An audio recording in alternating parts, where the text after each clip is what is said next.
හරි show very good. ඔබට කවදා හරි දිට්ඨ ධම්ම වේදනීය කර්මය පළ දෙනවා. මොකද්ද බං ඒ කරපු කැත වැඩේ? සර් එද්දි මට කිව්වේ නැත්තේ. සර් කිව්වම මට කෑ ගහන්න එපා කියලා. මොනවා වුණත් ගුරුවරයෙන්නේ. ඒ හින්දායි මං ආවේ. හරි බං අවුලක් නෑ. කවදකම හරි උඹට ඔක පළ දෙනවා බලහන්කෝ. දැන් මම මොකද්ද උතන් ටිලා කරන්නේ? මේ ලියුම මේකට දෙන්න බං මම මේ try කරන්නේ. මේකකින් මුණ දිහා බලන් මේ ලියුම දෙන්න බෑ ඕයි. මුණ බලාගෙන දෙන්න බැරි. අහක බලාගෙන ලියුම දික් කරා මෙතන ඉඳන් ඕම ගන්න. ඒක ඉවරයි. අඩෝ උඹ කියන එකන් එක මීටරුන් නෑ ඕයි. ඒකට කියන්න දෙන්නද? දීපන්. අහක බලාගෙන දික් කරපන්. මොකද්ද? ලියුම දික් කරා. ගත්තද? නෑ තාම. දැන් නෑ ඕයි. දැන් ගත්තද? ගත්තා.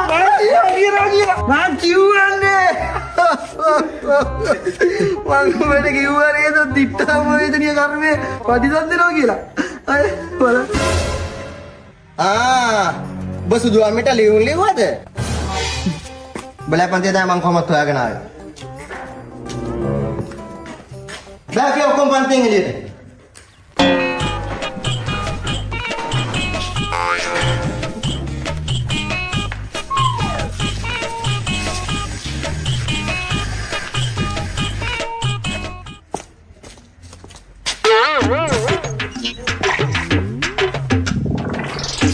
මොකද බෑ හැමදාම කම්ප්ලේන්ට් වෙන්නේ.